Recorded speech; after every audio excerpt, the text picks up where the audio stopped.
So H for Hustle podcast, welcome back. We have another illustrious guest. We have Dan Levison from Vibal Energy Tea. Dan, welcome to the show. Thank you. Glad to be here. So Dan, Vibal Energy Tea. If you had to give me the 60-second elevator pitch, what would you tell somebody what Vibal Energy Tea is? It's a pretty funny story because I think a lot of the times you hear how people create products out of necessity. Yeah. And out of need for something that they want for themselves. Mm-hmm. And it's same thing with this. So I've always had trouble focusing, concentrating. Yeah. Just like many other people. And I have always been drinking lots of coffee and energy drinks, but coffee doesn't always go with the meal. And energy drinks, especially back in the day, were loaded with sugar, artificial ingredients. Yeah. So as a food scientist and product developer, I always knew there could be a better way. And then at some point, I realized that I wanted to help share it with the world. Got you. And I've been always playing with this product myself, making my own tea, adding caffeine, adding other ingredients to help balance it out. And then eventually I decided that I want to help other people, and I don't want to make products for other people. I want to do my own jam. And that's kind of where it left off. Got you. So teas and energy don't always go together, right? Like I know the one that I've had before is yerba mate. Mm-hmm. And that's like a tea that's supposedly like an energy drink. I don't really feel that boost of an energy from it, to be honest with you. Maybe I was just already hyped up, I don't know, but I didn't really feel a kick from it. So what's the difference between, I guess, Vibal Energy Tea versus yerba mate or other teas that are like energy teas in the market?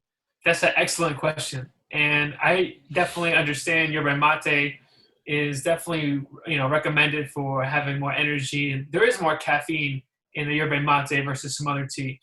Here's the thing. I think a lot of this boils down, pun intended, to the caffeine in the tea leaves. So typically, a lot of tea, like green tea or black tea, it's got less caffeine than coffee, right? Mm-hmm. So let's talk numbers. A standard typical cup of black coffee, like drip coffee, 6 to 8 ounce cup, and this is based off of FDA recommendations. Is about 100 milligrams of caffeine. Gotcha. Right. So a green tea might be around. There's always a range, right? So green tea might be between 25 and 40 per cup. Right? And a yerba mate might be a little bit higher, 40 to 50. Black tea might also be around 40 to 50-ish range. These are kind of loose numbers. I haven't seen anything solid besides coffee from FDA at, call it, about 100. Okay. So what's different about my tea is I start with a green tea base. Okay. So that already puts you at 40 right away. Yeah, it puts me at 40 right away. And it's really funny that you asked me about yerba because the drink that I used to make myself that this all came out of was a blend that I made of half green tea, half yerba mate. Oh. So I added the two together and say I was at 60 or 70, right? And then I'd always I always use tea bags because it's easy to measure. Yeah. So I've experimented with the yerba gourd and the tea ball where you can use it for infusions. But just to make things simple, I would use the tea bag. So anyway, I'd add one or more of the other. So maybe another tea bag of one or of the other one. Got you. So, and that was able to balance it out? It was to some extent, right? So now we're only talking about the caffeine. But really the goal was to match a cup of coffee's worth of caffeine using tea. Oh, okay. So that's kind of where it started. I left the yerba mate part of it when I developed my product because yerba mate is not for everyone. No. The actual drying of the leaves process is really interesting because they actually make a huge mound of these yerba mate tea leaves and they just light it on fire. Really? Yeah. So there's actually a little bit of a smokiness when you drink a proper yerba mate cup. Huh. I've always had yerba mate in the bag, and then I've also had it the pre-made, like the cold refrigerated version. Do you get any of that smokiness? It's kind of like a back note. I don't have that good of a palate to kind of figure that out. But maybe if I try it again, maybe I would see. Maybe I can get that taste. But I was never looking for it, so maybe it just wasn't something I was conscious. It's not the greatest tasting tea, though. I'll tell you. I'll say that it's good. A little different. Yeah, it's a little. It's good, but it's not the best tasting tea I've ever had. And I think it's a little acquired. And I think maybe as a potential line extension, like a new product line, I have an idea for yerba mate. I got still plenty of recipes with it, so that might come down the line. Gotcha. I figured let's start with the basics. Okay. When I started working as a product developer, my mentor always told me that you got to keep 1 foot in the familiar, 1 foot in the unfamiliar. Gotcha. As you develop new types of products. So he used to always talk about when you develop new ice creams, right? You've got to have your chocolate, vanilla, and strawberry, right? The basics. Yeah. And then you can add stuff to that. Yeah. If you start with like a really obscure flavored ice cream, like let's say like dragon fruit ice cream, which could be more popular now, and then you start adding things to it, like inclusions and toppings, like a Venn diagram, you start chiseling down like the amount of people that like dragon fruit and ice cream and the toppings and the inclusions. It becomes like a niche. Yeah, exactly. So I always thought about that from when I'm developing products and going back to the roots of what I remember being told. Okay. So that's why I took yerba mate out. I didn't want to isolate anyone. So I was like, let me just start with green tea. Everybody knows green tea. It's probably one of the most commonly consumed beverages on this earth. Yeah. So that's what I use as the basis. And then what I did is to control the caffeine, I'm actually adding natural caffeine to it. Oh, that makes sense. So I can hear my audience right now just saying, okay, this guy sounds really smart. What's his background? So what's your background? So like, you always wanted a tea, but most people want something different. They don't know how to create that. So let's go back a little bit. Like, what was your experience before you actually started making your own tea? Yeah, no, thank you. I mean, so I guess like going way back, I've always worked in the food industry. Okay. I got my first gig in the food industry. I was 14. I applied for my worker's permit early, and I got a job at the county zoo in New Jersey. Yeah. Turtleback? Ice cream cart. Actually close to that. Van Zone Park Zoo? Yeah. I know exactly which one that is. Okay. Yeah. So working at the playground, slinging ice cream in the park. Okay. And I remember someone coming up to me. This is my most formidable memory. And as a kid, had, his parents' money. Yeah. And he gives me money. I give him the product and just gleaming smile. And like usually when you buy something, it's not always the case that people are so happy, Yeah. But I was able to like sell him something that just overflowing with joy. And I was like, I want to be selling food. Like I knew right then. You knew it. Like this make people happy. I want to make people happy. So exactly. How do you translate slinging ice cream to now saying I'm gonna get in the food business or the industry? Yeah. So I got a lot of jobs since that in food service. Okay. So I was working at a pizza shop doing delivery. I spent time actually working in a farm. Yeah. I studied abroad. At some point I was in Australia. I was working as a picker, picking fruit in the mango fields in Australia. Wow. It was like a very random experience. I also I worked delivery at this pizza restaurant. I worked as a pot scrubber. I actually, to keep myself humble, I don't know if you can see it, I have a shirt hanging up there. Yeah. And it says scrubber on the front of it. That was your shirt? Yeah. Yeah. I held on to it. And I was a pot scrubber at this kitchen at a summer camp. And I got $300 for the whole summer. Wow. How many days did you work? 3 meals a day, 7 days a week. You made $300 the whole summer? The whole summer. I think that's called slave labor. 2 sessions. There's child labor laws against that. Yeah, it was. I know. And they were telling me about the opportunity and the experience that I was going to get working there and bonding with people in the kitchen. We bonded. Yeah, I'm talking like Yeah, we like pasta fights and all that. Yeah, like cleaning stuff. So I worked a lot of different jobs in the restaurant business and food service. And when I got to college, I went to University of Massachusetts at Okay. Amherst, Yeah. and I was going to do music and go down this path of the really competitive field. Yeah. But I took a class randomly for a general elective in food science for like a science Class. Yeah. a class. Yeah, Yeah. and it just clicked to me. I was like, wait a minute, I can get paid to play with my food. And then that was it. That was it. Yeah. So I then studied food science. food science. Okay. Okay. So then you get your degree in food science, and then where do you go off into corporate land after that? How do you? I was super fortunate, and there was actually an internship one traffic light away from my parents' house when I was graduating college, working at a popcorn factory. Oh wow. And they were looking for a food scientist, and I applied immediately. So let me get this straight. A food scientist is the person like, so if I look at the ingredients on the back of something, you're the one that makes like, this is the amount trans fat that's in there. You break all that stuff down, the ingredients, all the red dye 6 and red 40s and all that ingredients, the stuff that I'm looking at. Is that what you break down? Is that what a food scientist does? I love your 3 examples because those are 3 ingredients I do not use. Well, they're in a lot of foods, though. They are. So I'm more of a natural food scientist. And Okay. I always wanted to make it a mission to wherever I go to help them take out red 40, red 6, Yeah. and trans fats and stuff like that. So it's funny you Gotcha. mention those. But yeah, a food scientist, basically, you work with the marketing department and you translate the wants and the needs from the consumer, make a concept.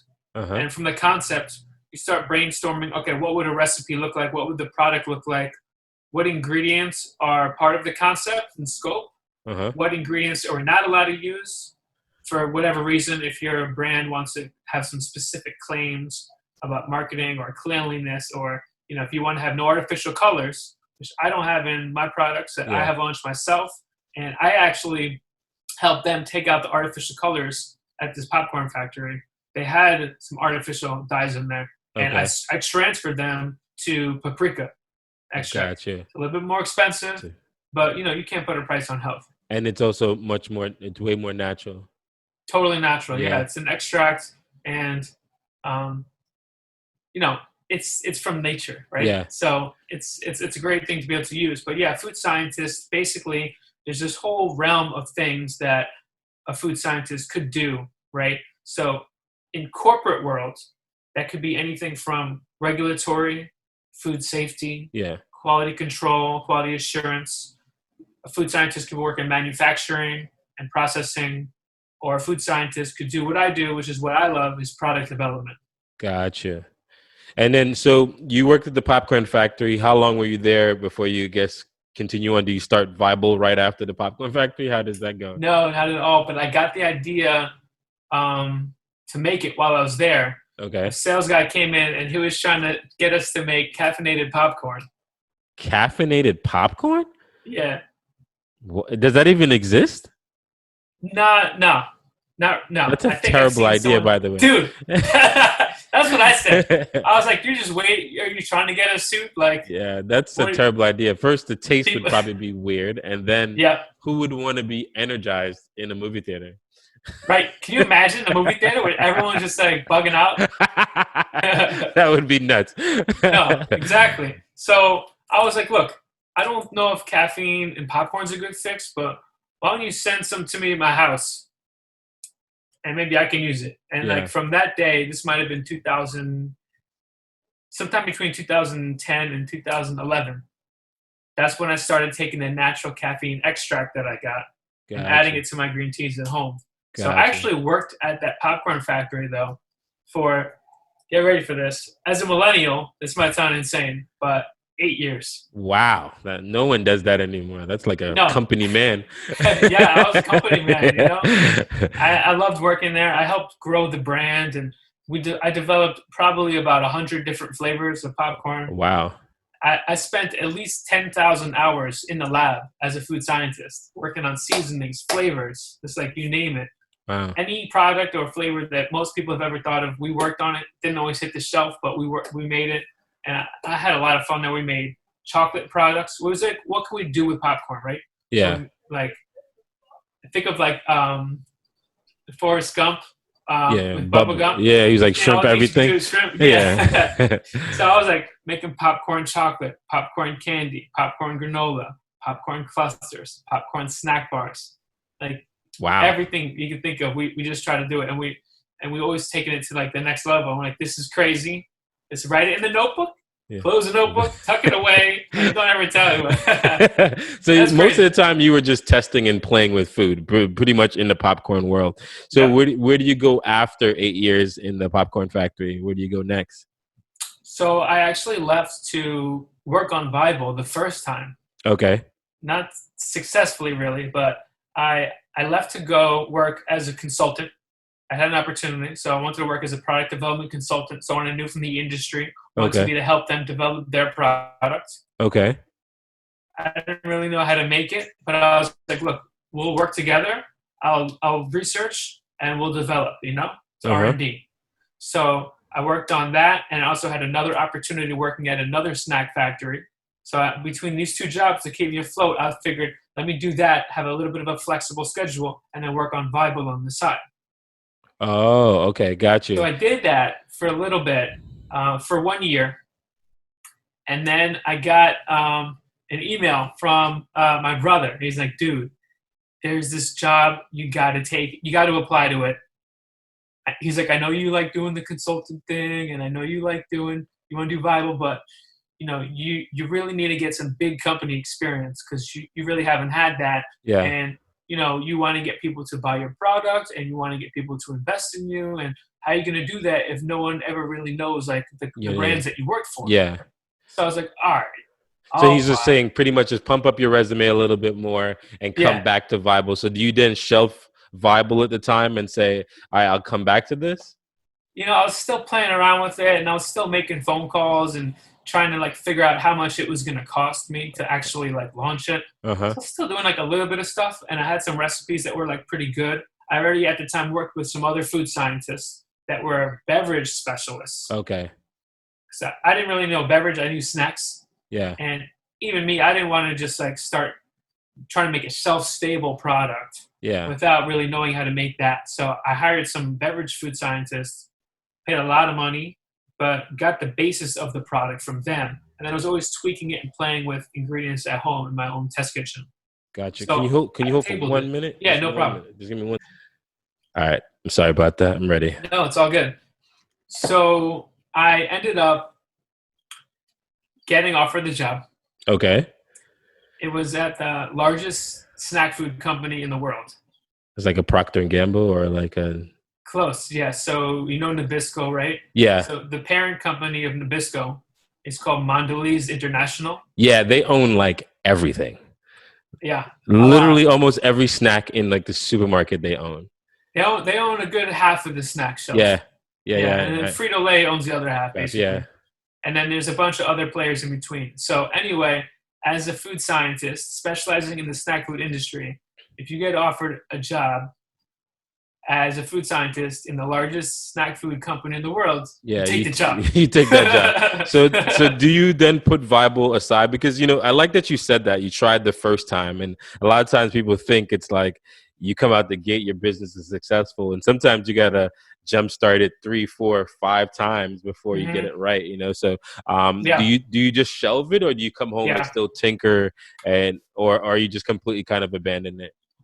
I pretty much shelved it, like I still played around and tinkered, and, when I'm done with work, I may have tweaked some recipes here and there, but, in terms of like really like doing it and like grinding and like getting it going, I tabled it for a little bit. Okay. And I was like, let me focus on this job, and let me really do the best I can do.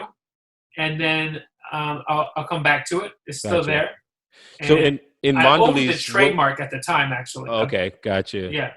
So you still had like some of the business things still being taken care of, but not really like the product side and putting in, trying to get it to market and all of that. Yeah, I actually bought an LLC back in 2012. Okay. Fountain of Youth Beverages. Okay. Nice name. Thank you. And then I got Vibal trademark Uh-huh. in 2015. Gotcha. So I three had years that on the wall as well. so 3 years later, you got the trademark for the actual name and the product and the logo and the likeness and everything. Yeah, and then 2016, end of 2015, 2016 is when I started working at Mondelez. So Okay. I had the LLC, I locked up the trademark, and I put it on the shelf.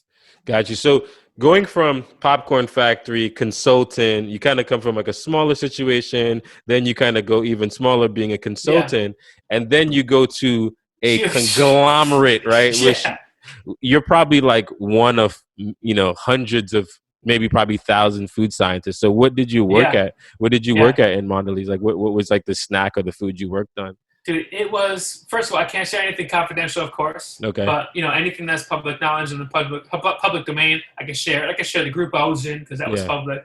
But dude, it was culture shock to the max. Yeah, I Like, could I imagine. never thought I'd be a corporate guy. I was like, I can never do that, blah blah blah. And then I just started like watching the videos and reading the information, the brochures, and doing one-on-ones and meeting with people and Hmm. chatting and getting a mentor. And I really got into the groove of it.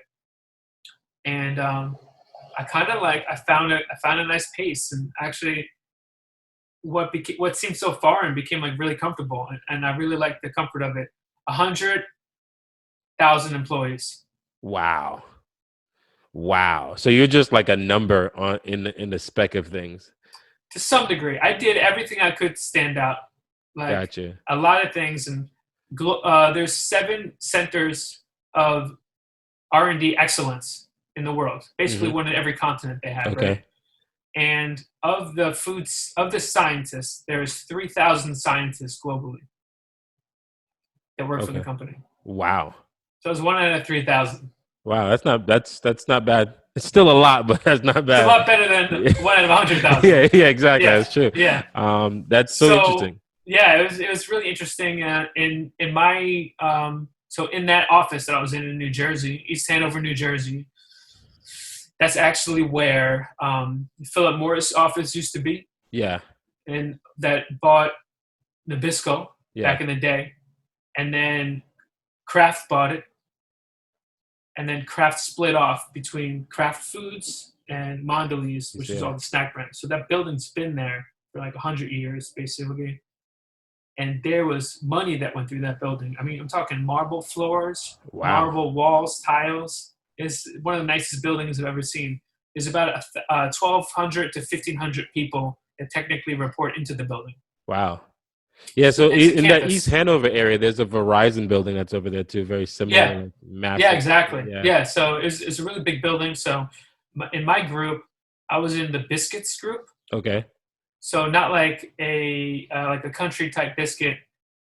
It's a European term, really, that means anything that's dried in an oven Got you. So and crispy and crunchy. like a Ritz cracker is technically a biscuit. Exactly, yeah. Okay. So anything that's cookies or crackers Okay. considered a biscuit, which is basically the Nabisco brands. So I worked in the Nabisco division. So are you improving the product? Like, what are you doing? Because some of these products are like in market already, right? So what are you Right. doing to them? Are you just making them better, sweeter, taking more naturals? What are you doing? So there's people on all different teams doing all that stuff all day, every day. There's just teams of people constantly looking at how do I take out this ingredient, make it more natural? How do I make the quality better, comparing it to other products? How do I improve the consistency, comparing to different manufacturing facilities that they have? And there's people trying to save money as the productivity team. So Yeah. there's constantly different groups of people from different departments optimizing the different formulas of all the products like every Gotcha. day. So I was in the innovation group. okay, because I was gonna ask you, coming from popcorn, where you had a chance to like innovate so much, to like now being in this corporate place, it doesn't seem like you're innovating, but you were part of the innovation group, so you got a chance to still play with food and try new things. There's no way I would have taken the role if it wasn't in innovation. Okay. Because that's just me. That's who I am, and I always want to be working on a project where I'm adding value. And I think you add the most value when you're working on something that you're passionate about. Got you. And then making new products is the thing you're more passionate about. Yeah. So I was in the biscuits North America innovation team. Got you. So you're at Mondelez 2016, right? Like you're in there. I guess you're trying to stand out. You make your name. How long do you stay there for? I put in a good 4 years. Got you. Wow, you're 8'4". You're like a not millennial. I'm actually on the cusp. I'm 80. I'm 85. So Okay, yeah, you're still there. You're still in it. I know. So So you're there for 4 years. I guess you must have liked it to stay there for that long. I did. Where is Vibal at this point? Do you completely shelve it? Like, No. okay, You know what? It's crazy because this might sound like an insane person, but there was always a moment of every day where Vibal flashed my mind. From either when I woke up, when I was driving to work, when I was in a meeting, when I was coming home. There's I always thought about it. I was like, come back to it. I'll come back to it. Or like when I'm at the supermarket, like I walk past the drink aisle, I just like cringe, like I should have a product there. Like, and I start reading other products, like this label sucks, this product's stupid. sucks, yeah. That's too expensive. Why don't they list the caffeine on this? Why are they using this bottle? Like my favorite thing to do is just rip other products apart. Okay? Got you, because that's what you kind of do for a living. So. Yeah, so it's just like fun. But so I always thought about it constantly, and there was this a series of critical moments. That's what I was going to ask you. Like, what was the moment that where you're like, you know what? I know this big conglomerate job is probably cool and cushy, and there's some, when do you say, you know what? It's time for me to really go make this Vibal thing work? Yeah, I mean, it's pretty funny because from having thought that there's no chance I could work at a big CPG company, multinational conglomerate, I actually got to a point where I got so set and comfortable and I was really in the vibe. Yeah. Where I was like, I could really ride this out. Like as a company man, I'm okay with doing time at a place. Yeah. I was like, I got the 401k and it said my retirement year was 2050, right? Yeah. When I'll be eligible. And I had those that had me vested in the 2050 fund, right? Whatever. And I'm like getting really good friends with some of the mentors there. I always am a huge advocate of mentorship. So I had some of my friends there where in their late 50s. I had one of my mentors he just turned 55. Another guy I was friends with was 60. Were you ever sharing the Vibal with them or not at all? No. Okay. I kept it to myself. But I looked up to these guys and I was like, yo, like, I could ride this out.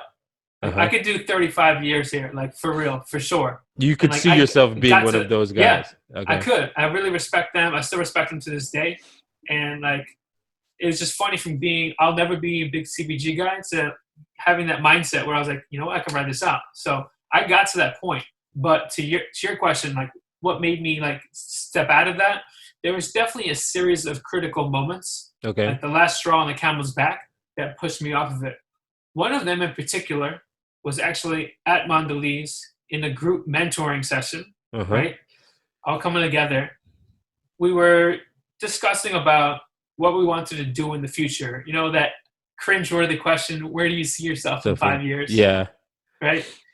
And it was a closed door situation. So everyone's just like very open. And there was someone that was sharing about themselves in IT. Yeah. And this guy saying, I want to get into modeling and simulation, which is the future of manufacturing. Yeah. Instead of spending $50, $100, or $250,000 on a series of manufacturing trials, you can test it in the computer simulation first. Yeah, before it even touches market or trials. Yeah, and you can see what it looks like. I mean, they do this with rockets. They go into outer space. Like, you can do it with a cracker, right? I mean, come on. Let's be serious. A biscuit. See, I like it. So this guy's talking about how he wants to be in modeling and simulation. And we're like, what's preventing you? He's like, well, I'm working in this group and I want to build a name for myself. And I forgot some other IT group. And I'm not ready for it. So we were all being able to objectively step back and give him feedback. And we said, you're walking this way, right? And you're trying to go that way. Doesn't really make a lot of sense. Yeah. Why don't you just, instead of trying to go all the way around, just go straight there. Just apply to it and just see if you can get in there. For it, yeah. But while you're giving that advice, are you in your own head like, shit, I'm not even taking that Yeah, advice? exactly, like 100%. Because then we went around and said, what do you want to do? What's your motto? And this is, I just came back from visiting a friend of mine in Colorado Uh-huh. uh, a month earlier. It was like a really important trip for me. Meeting a friend of mine, just getting out of my space, out of my headspace. Yeah. And he's always talking about what his personal mantra is. He's a Uh-huh. yoga teacher, talking about what his personal ethos is. Okay. So it made me think when I was out there, what is my ethos? And I was like, I want to develop products to help people live a healthier and happier life. And you, as soon as you said that, you knew that you weren't going to do that at Mondelez. I was doing some good justice. I was helping make some more natural products. I was working on some innovations for some more natural products. And I wanted to really make a product that, was a global success. And I got really close to a couple times, which is awesome experience. It was just great learning experience. But when I was in that group mentoring session, I was thinking about what my personal ethos was that I thought about with my friend when I was out in Colorado. I was like, it's to develop products to help people live a healthier and happier life. And I don't know if I'm actually doing this. And I'm being like this guy going this way. And I'm saying I want to like go over here. You know what I mean? So I was like, shit, I got to get out of here. So when do you actually make that jump? Because I know that couldn't have been like easy, right? Mondelez is a large company. They're probably paying well. They already gave you the 401k. You see what your life path is. It seems like they provide mentorship and actually teamwork and leadership there. How do you then make that decision to say, you know what? That thing planted in your head now, but how do you make that transition and then say, I'm going to go work on Vibal? Yeah, it was a lot of planning. Okay. I'm very like meticulous with things like that, and I wanted to make sure I didn't just like leave. I love listening to other founders, and especially in the beverage space and other food startups, and I always hear where people failed. Yeah. Right. It's important to learn from other people's failures before you try to learn from your own failure. And one of the big things is people jump before they're ready. So as much as every day at that moment when I started thinking about Vibal hit me, I was like, I can't leave it. I can't leave it. I have to have something that's secure. So what I thought was, let me do what I did before the first time I left the company, get a consulting opportunity so I have some flexibility, and then I can work on Vibal on the side. So I was putting myself out there and trying to see where I could find a consulting opportunity. Yeah. And a couple presented themselves to me, a couple opportunities. So I did the same thing. I made sure I had it in writing first. Yeah. Right? Because I kept wanting to leave, and I was like, I know it's going to work. I know it's going to work. And I kept asking my family and friends, like, don't put in your letter of notice until you get the other paper signed. Yeah. Right? Don't sign this until you sign that. Yeah. Until you have something in the back. Yeah. Yeah, I know. Yeah. So I got some new contracts. Gave my notice, and then and then I resigned. So gotcha. I realized in August I visited my friend in Colorado. That's when I knew I needed to do this. And in September it was like, that's when I fully committed. I was like, I made a conscious decision. I was like, I'm doing this. And there was another series of other people that had inspired me. I mean, throughout my whole life, but in August, September timeframe, I was like, should I do this? I have to do this. If I do this, I have to do this now, all this stuff. So in September, I decided, and then I left in December. Got you. So about 4 months later, you were out of there pretty much. 4 or 5 months, give or take. All right. And then now you have the free time. You have the consulting work. You have some free time now. Do you say, all right, it's time to make Vibal a thing now? So how do you do that? Because you just shelved it and now you have to pick it back up. So how do you pick up the product? Because now you have to worry about packaging and labeling and distribution and investors and the whole 9 yards. So how do you go about doing all of that? I had a lot of stuff lined up throughout the years, right? Like I was always working. I always had some idea of how I would do it, where I would do it. So, and I had some ideas and stuff on paper. So I attended some seminars, some business seminars, and I was networking with some people. And I found a new opportunity that was a good place to launch the first product line. So, So let's go back for a second. How do you find like a co-packer and like how do you get your recipe right? Like how do you do all of that? Is that something you were already kind of planting seeds for before, or did you just go out and make it all happen right away? Well, I had seeds planted from before. Like I said earlier on, I hired some food scientists to Okay. help me learn about how to make a shelf-stable beverage product. Okay. And then I had the basis of that. And then I actually hired another food scientist in beverage. At this point, I'm still like, I'm not an expert. Like, I learned from one person a while ago. I've been playing around, but let me work with another food scientist because I found another co-packer that could have been a good option, but Okay. they didn't have food scientists to help me with my recipe. I thought it was like okay, but No.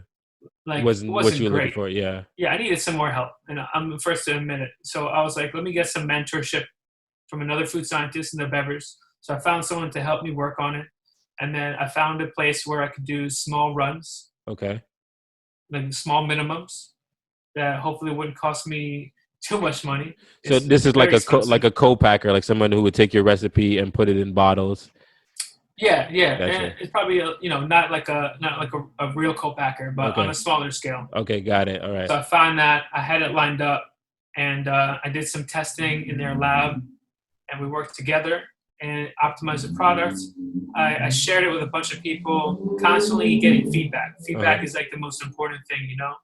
Just sharing it with people, doing taste tests, writing down feedback, making tweaks. And I got it to the point where I was like, all right, like you're never gonna get it perfect, but it's like good enough. When I was at Mondelez, they used to always say, like the big R&D food science leaders said, don't let great get in the way of good. Don't Really? let excellent get in the way of great. Okay. Got it.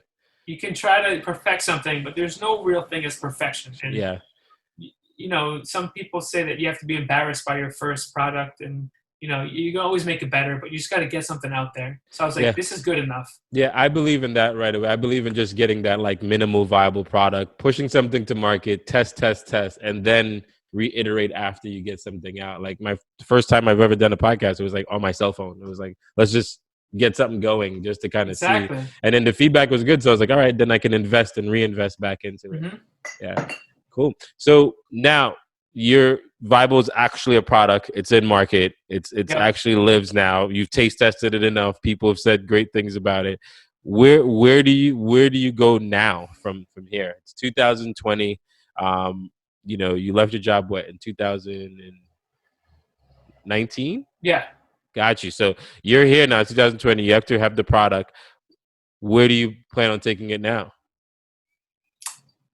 So that's a great question. I'm trying to right now do a hyper local test, like Okay. test market, right? So I live in Hoboken, New Jersey, Mm-hmm. and it's a good target market for my product here. So we got about 15 stores here and another 15 in North Jersey. Okay. So I've already done 3 production runs actually. Wow. Okay. So basically, trying to make the product a little bit better each time, trying to make the label better each time. So this is like a new prototype label I have, and I was actually working on the labels all day. I literally have like printouts of like all these versions. I'm going nuts trying to make Yeah. the last revision of these Perfect. new labels. So I'm just trying to do this test here in North Jersey, Yeah.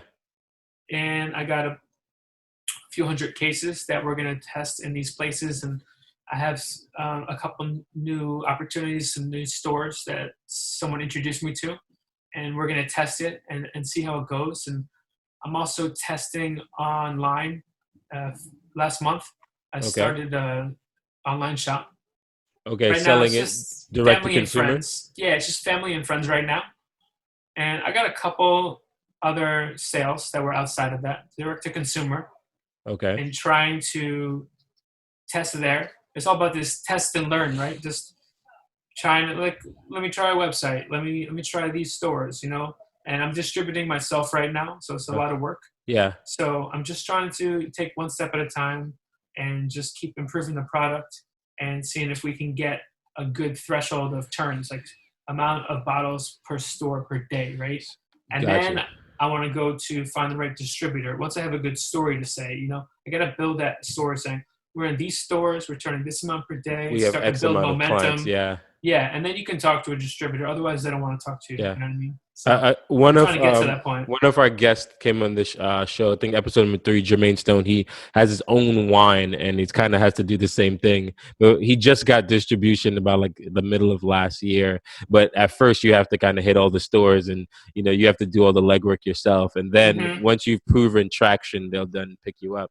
But the juice industry or the drink industry is a $93 billion industry. What usually happens, there's 2 big players, right? Pepsi and Coke. You build a brand, they come and find you, and then they come and kind of like they do a partnership at first, and then they completely buy you out. Is that what you're kind of looking to do with Vibal? Hell yeah! Got No, you. look, I mean, like, I want to develop a product, and I want to grow the product, and I also want to help other people develop their products, right? Gotcha. So, like, there are these things called accelerator programs. Yeah. Like partnerships, right? Yeah. So Pepsi has one. It's called Greenhouse Nutrition, although I think they tabled it for now. Yeah. And there's probably a dozen other ones. Coca-Cola has one too, because that's where I think that's where Vita Coco came out of. Like yes. Yeah. It's called VEB, Venturing and Emerging Brands. Okay, yeah. I didn't know the name, but I know that. They have one. So a lot of these companies have one. And I think that's I don't want to say easiest path. I want to say more straightforward path. Yeah. Because you can go through a series of trying to grow stuff and build a team. And the more you grow, the more expenses you have, the more overhead and all this stuff. The more investors and the more you have to depreciate your actual value within the company. So there's like angel investors, it's like friends and family, and like angel investors. Then there's like venture capital. Then there's seed round, yeah. Yeah, and then stress, Series A and B, and like all this stuff. So I think that having now worked at a corporate environment was actually more of a good thing than I could imagine. Yeah, I have an understanding of how that works and what they look for in a product and how to develop that type of a product. Gotcha. So I would really want to find an accelerator program to like learn more on the business side, get some more mentorship. Right? Yeah. You keep hearing me say mentorship. Like I'll be first a person to know. I'm not an expert. I don't really know all the inner workings of all this stuff, and I love to learn from the experts. So let's talk. Find an accelerator. Let's talk about that for a second, because I'm a big fan of mentorship. One of the biggest reasons why I love having a podcast, I feel like every week I get to sit down with somebody and dig into their brain a little bit, and that gives me. I feel like it's a sort of mentorship in a weird way. I believe in it. I have mentors myself that I call on, and I never really try to make a decision very quickly unless I ask those 2 or 3 people the direction I want to go. Let's say somebody right now, they're listening to this, they have an idea, but they want to find mentors. How do you go about finding a mentor? What would some of the steps you would give somebody to go and find a mentor right now? Yeah, I mean, I couldn't agree with you more. I love mentorship, and every mentor I've had, I've learned a lot from and been able to take something away from it and try to be better at what I want to do. I'd say a good place to go is just find someone that is where you want to be, right? So, and in the future, I had this one person that I can call a mentor because I was reading a book. Which book? What's the name of the book? This book right here. It's called Salt, Sugar, Fat. Okay. Yeah. Michael Moss. Yeah. It was a New York Times bestseller. It's subbed How the Food Giants Hooked Us. Okay. So it talks about product development, talks about sensory science, which is like really doing taste tests and understanding how to translate those insights into actionable product designs. So I was reading this book and I saw this one guy. His name is Howard Moskowitz. Okay. And I just LinkedIn requested him. Really? Just went straight for it? Straight for it. I was like, worst that happens, he ignores me. Yeah. The best thing that happens, I get a coffee with him. Yeah. I got a coffee with him. He actually invited me to lunch at the Harvard Club. Wow. In New York City. Invited, really beautiful dining hall, and had lunch with him. Talked about the industry, product development. He's considered by a lot of people one of the grandfathers of modern product development. Wow. And you just got him straight off of a LinkedIn reach out. That's it. Wow. And I email him from time to time still now. And he has no filter. He just tells me exactly what's on his mind. Might have a little bit of a sailor tongue. Yeah. I don't mind. I appreciate it. I love the candor. And he just gives me some really good feedback and advice. And it's a good person to connect with. Got you. That's so for you, just look for the person that you want to be like, or something that you like, and then just try to reach out to them in any way. LinkedIn is probably one of the most amazing tools I've ever seen. And, now more than ever, I think that people have been more open and Yeah. receptive to just taking requests. And Yeah. I just say, hey, I liked your profile. I thought it was an interesting background. I would love to see if there's any possibility that we can chat sometime. Yeah. And I got LinkedIn Premium now, so I can write that message with the request. Because sometimes you just send a request, you might get ignored. Oh, you Or get that one sentence that you can fill in, but like that's not yeah, enough. Yeah. yeah. So you can put in. So now, if someone's not a direct connection, you can write in the sentence. So I use LinkedIn a lot. There's also some really good resources on this Small Business Association. Yeah. I've had a mentor from them before, and I just started a new mentorship with Small Development Center of New Jersey, Okay. SDCNJ. I had my first session with someone a few days ago. I got a lot of homework from them, which is good. They're going Uh-huh. to push me, and he gave us some really good advice, and I'm going to looking forward to follow up with him. And then I got some other mentors that I just also randomly found on LinkedIn, which was someone that was running their own beverage company. I have another mentor of mine who is the head of another beverage company also, in addition to Gotcha. that one. And And then I have another mentor, it's just like random yeah, places, and people that I've known. the great thing to me about mentorship is like it accelerates the amount of it accelerates your like speed and how you move, and also helps you guide past a lot of the mistakes that happened, because Mhm. they can tell you like, don't do that, that's a bunch of bullshit, do this, do that, call this person, and then Yeah, they accelerate you so fast. So I yeah, always recommend everyone, and especially now that you gave the best advice, just reach out, because even just this podcast, I've just cold like emailed some people, and I'm like, holy shit, this guy was in the NFL. He contacted me back. Like, whoa, I didn't hmm expect that to happen. And Also, Instagram. yeah, I've eh, been cold messaging people on Instagram. You don't have to be friends with them to send them a message, no, I It'll know. come into as a request, whatever. But I just been doing that. I think that's how we connected, right? Yeah, exactly. So Yeah, yeah, it's the power of it. So again, in today's day and age, I feel like everyone is reachable at some way, shape, or form. And also the next thing that's really good about like finding a mentor, finding someone you want to speak to, you might not be friends with them, but you might know somebody that's connected to them. And these social platforms are really good at showing you, like, oh, Mary Sue is connected to this person. You're like, hold on, maybe she knows him. And yeah, maybe they're like alumni, college alumni. You never know what their connection is. And that has happened to me so much times where they've made connections for me through somebody else. So like that's also a great yeah. resource as well. I'm gonna be straight up. There's another trick What's that? that I kind of came up with um, through LinkedIn. Uh-huh. There's someone that you want to network with. They work at company X. They're a VP though, right? Yeah. Or whatever. You're like, they're not gonna accept my request. Whatever. Find other people in the company first, Yeah. right? That are a little lower on the totem pole, more approachable, manager level, whatever. LinkedIn request them. Hit a couple of them up. Yeah. And then one of them responds. Maybe you chat with them, maybe you don't, but you have the connection, right? Yeah. Then you hit up the VP. He sees that you're connected to this manager. Uh-huh. The chances of him accepting are now exponentially higher. Yeah. So that's that I used to, so there's another way to do that, because I used to do sales, and so that VP usually has like some sort of secretary, and she's usually on LinkedIn too. Yeah, And I usually would connect with the secretary, yeah, and then build a rapport with them, and then be like, I've been trying to maneuver my way through this company. Can you connect me to anyone? And the yeah. first person they connect you to is like their boss. It's like it's the There you go. craziest thing. I like that one too. Yeah. So Yeah, I that mean that's what it's for. yeah, that's exactly, and it's a great way to kind of find people. So it's one of my questions I always ask. So there's somebody in, they right now they're listening to this podcast. They have a business. They probably shelved it a couple times, like you. They wake up, they think about it. Mm-hmm. They want to make that transition. What would some advice you would give them to make that transition?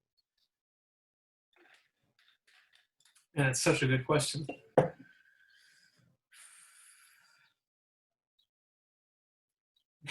I don't even know where to start.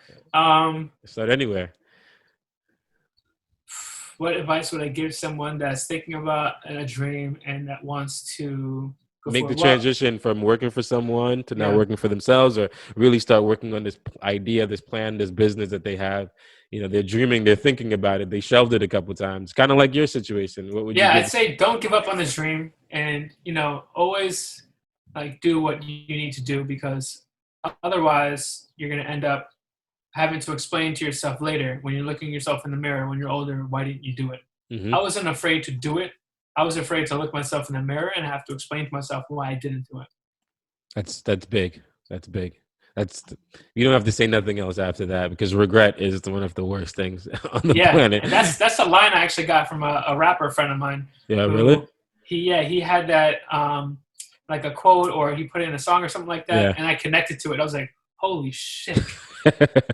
Like, I gotta start changing my life here. Yeah. Yeah, so I'd say that's a big impetus. Another thing that I would say is make sure you have something lined up. Like, I can't tell you how many times you hear when people like leave too early and they Yeah. just want to do it. They don't have a safety net, and you want to have something lined up. And I mean, there's always nights and weekends. Like, if you're really serious about something, I listen to Gary Vee a lot. You listen Yeah. to him? Yeah. I'm very familiar with his content. So he's always like nights and weekends. Like, you should keep working on your side hustle, he says, and other people, until you don't have enough time during nights and weekends anymore, and that you need the daytime too. Yeah. Like, after you're working on it, and you need to do during the day. I needed to work during the day because I needed to contact sales store owners who are Yeah. only there between 9 and 3 sometimes, or 8 and 3. So, but like, stop going out with your friends. If your friend doesn't have a hustle, don't hang out with him With your anymore. friend. Yeah, exactly. Seriously. Yeah. Because he's just gonna, like, you can still be friends with him unless he's like making fun of your dream. If there's Yeah. anyone making fun of your dream, cut them out. I had to cut people out because Big they don't advice. understand what you're trying to do. Yeah. If they're not trying to help you accomplish your goals, they're not your friend. 100%. Or you can talk to them, but like limit the time that you talk to them. Like, hey, you get 20 minutes while I'm I would usually be on the phone scrolling through Instagram. Yeah, I'm because gonna give they're you this 15 uncomfortable minutes. with the idea that you want to do something big. Yeah. And to make themselves feel better, they'll pull you into their life, and maybe subconsciously take up some of your time and prevent you from doing it. So Yeah. anyone that's making fun of your dream, I would cut them out. Anyone that doesn't have their own hustle, I would hang out with them less. Yeah. I think it was Warren Buffett or someone like this that said that you surround yourself with who you want to be. So find friends that have hustles, and find friends that have startups, and hang out with them. Yeah. And you just gave the advice on how to find them. They're all on LinkedIn, just chilling, waiting for you to hit them up. So yeah, exactly. So, if the audience kind of vast, right? We got to go from California, New York, up south, north, Canada. They can't reach your product. They want to try it. They listen to this podcast. They want to try it. Where can they actually find your product? Yeah, so we're selling online right now. Mm-hmm. It's drinkvibal.com. Okay. VIBAL. And we're set up to do shipping nationwide. So we have some promos that we have as well. If you hit me up on Instagram, it's Vibal Energy Tea, or you can hit me up on LinkedIn, Dan Levison, and we can try to get you a promo code to help save you on shipping. And we're also working with UPS and USPS Postal Service to try to get some reduced rates negotiated. But it's an option. We can definitely sell it, and we're trying to get a distributor locally first, and then hopefully we can get nationally distributed as well. But we're selling directly to anyone that wants to try some of the products. I think it's something that people could incorporate in their lives to help inspire them to, be at their best, to follow their dreams, and, follow their vibe. Got you. So one last question. Vibal. Can you explain the name? Yes. So I had a great deal of thinking in terms of the name of the product, and definitely wanted to come up with a name versus trying to trademark an existing word. Okay. Which is a downhill battle for anyone trying to do something like that. Yep. So I wanted to make up a name, and I did a word board. And I put all the words that I thought associated with the drink. And there's a lot of V's, like vitamin, vitality, vibes, vibrations. And there was a lot of words about balance, and it was going to be tribal at one point, but I couldn't own that. So I ended up with Vibal, from vitality and balance, or it could have been vitamins and balance, or it could have been vibrations and balance. And now we're positioning the drink as vibes and balance. It's about positive energy and good vibes. Got it. Perfect. So vibes and balance. Do you think you making that transition from working at Mondelez and working in corporate to now doing your own thing, do you think you being able to start your own thing was a little bit of like your smarts, or was it your hustle? What do you think it was? I love that question. I think that's the question that I hear on How I Built This. Yeah, Guy runs. yeah. Nice. Or luck. He said luck or you're smart or Smarts, luck. yeah. Yeah. So I thought about this question before. What do you think it is? um, I started joining other people for a lot of podcasts recently, Mm-hmm. and last week I was on a really interesting one.